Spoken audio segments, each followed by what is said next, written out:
I don't know about you, but I find psychology fascinating. And I implement a lot of psychology in growing my own business. And that's what I teach my clients as well, where psychology is really important when it comes to growing their business. So let's get started and teach you something new.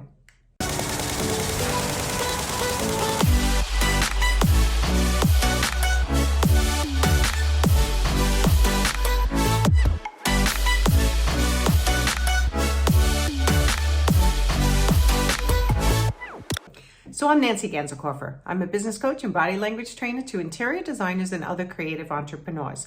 And I want to talk to you today about burnout and how the psychology of pricing can change how you feel about your business and actually prevent you from being burned out. Can you imagine that being true? Well, I'm going to share with you how. But before I do that, do me a favor, hit the subscribe button and the notification bell so that you will get notified when I create new videos. Because my goal is to make sure that you are making enough money to make your business fun, alive, profitable, and enjoyable. I don't want you to be in burnout ever. So let's talk about what burnout actually looks like to you. Okay, so often, when we're starting to get burned out and overwhelmed, we are not able to sleep, right? This is one thing that really keeps us up at night. We're thinking all the time. We're making lists everywhere, right? This inability to sleep because we're thinking about our clients constantly and maybe troubles that are coming up is really often the sign that burnout is here or burnout is coming. So I don't want that for you.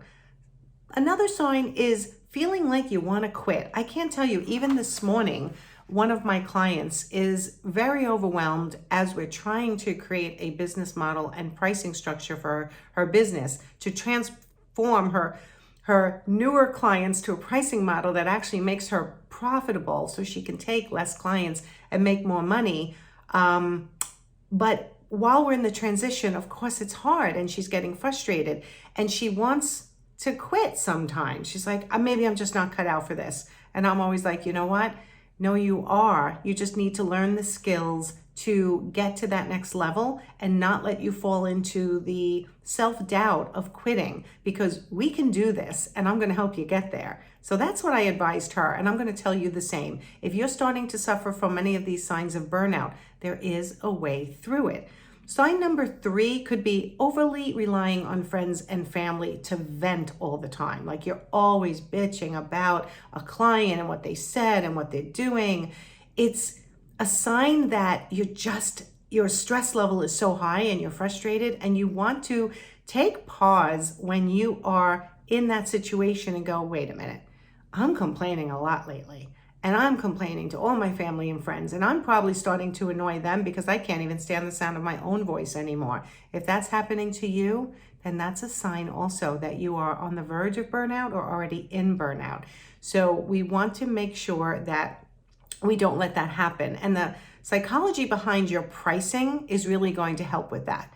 And the last thing that really is a sign of burnout, and when I start to feel this, I know I have to maybe take, again, a little vacation, couple of days off, think through my business models and my ladder of services and my pricing and determine if this is something that's working for me. And that is when I feel exhausted all the time. Like I just can't seem to get out of bed and get to my computer and do what I do.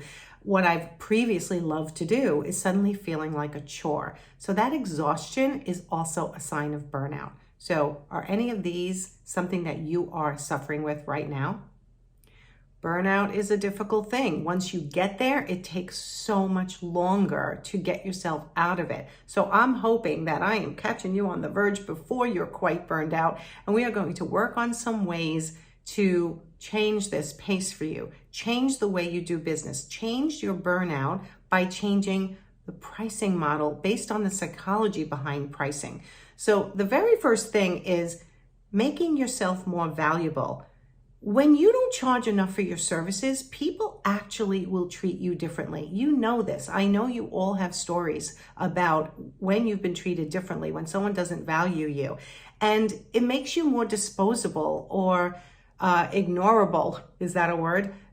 I want to do an analogy to like when you buy a new product, or you buy a dress and it only cost you $20. You got it on sale. It was on the sale rack. You liked it well enough. When you got it home, you tried it on, you thought, it doesn't really look that good, but for $20, I'm just going to put it under my, in my closet. And if I never wear it, I never wear it. Or if I lose weight, it'll look better. Like, it becomes disposable, and you ignore it and you don't bother to return it.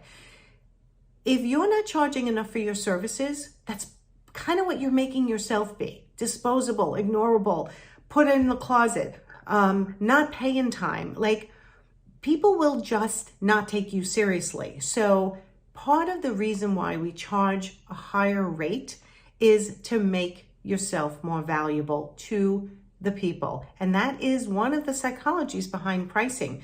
Too cheap, they won't respect you as much. Priced right, all right, we're getting there. Priced premium, now we're talking. Now they're thinking other things. Let's go to number 2. Number 2 is there is no glory in being the cheapest in the market. And for those of you who have been, following me for a long time, you know that I say this all the time. There is no glory in being the cheapest in the market. There's really no glory in being in the middle of the pack either. The glory is being the most expensive, most exclusive, with the service to match. I'm going to give you an analogy that is a little odd, but I think it applies. So let me know what you think. Anytime, I want you to write in the comments what you're thinking about what I'm saying. Add to the conversation, because that's what this is all about. If you were getting a facelift, this is the analogy I like to use. If you were getting a facelift and you called 2 plastic surgeons, and one charged a consult fee and one did not, and you're not sure you want that facelift, it's really just a consult, you probably would book with the one who was free. But wouldn't it bug you that you think, maybe it's my face, it's important? I probably will then call the one that was charging and meet with him also, right? So think about that with your own service. If you're not charging for a consult as an interior designer, and another designer is, and their home is very important to them, and their renovation is at the level that you want to attract them, charging them actually may attract them more than you think. The other thing I like to throw in there with the psychology of pricing is if you put in your welcome packet or your contract that you charge for every communication the client sends you, every text, every email, every phone call, you will prevent what I like to call the mommy syndrome. When you are overly available, people will just text you and communicate with you constantly, instead of you're charging them for that communication. So they're going to stop, they're going to think, did she give me or he give me that answer before? Can I figure this out myself? Is this necessary for me to ask them here, or should I wait for our next meeting? Or should I accumulate all my questions and put it into one email, knowing I'm going to be charged for that time that that designer is spending responding to me?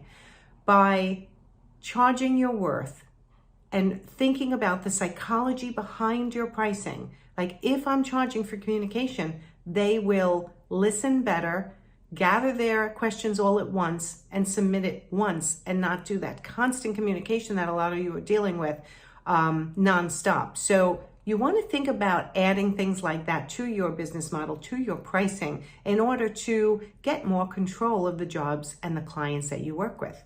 Now, it's always so important to think of your business model as less clients, more money, high value. That's the way I run my business. I want you to run it the same. If you're charging more because you're providing extra services that maybe another designer is not providing, maybe you're providing a 3D rendering, a walkthrough, virtual, maybe you're doing a hand drawing, like what makes your service model a little more special, a little more different? And as you increase your prices, you can add extra little touches that make the client know that they are important to you and that you are organized and that you have your process down. All these little things are so important. When you're thinking about the psychology of your pricing, remember all the things that I taught you today, because I want you to have that less clients, more money, so you can balance your life. This is exactly what we teach in my Profit Insiders for Interior Designers group coaching and mastermind program. We get you to a level where you are such a well-oiled machine that you feel confident walking into that client and stating your prices because you know the value you bring and that you understand the psychology behind why you're pricing yourself the way you are. So think about this in the future because I want you to be profitable and I want you to love what you do. Let me know in the comments what was the one thing I said in this video that connected with you the most. The one thing that you think, yeah, that makes total sense.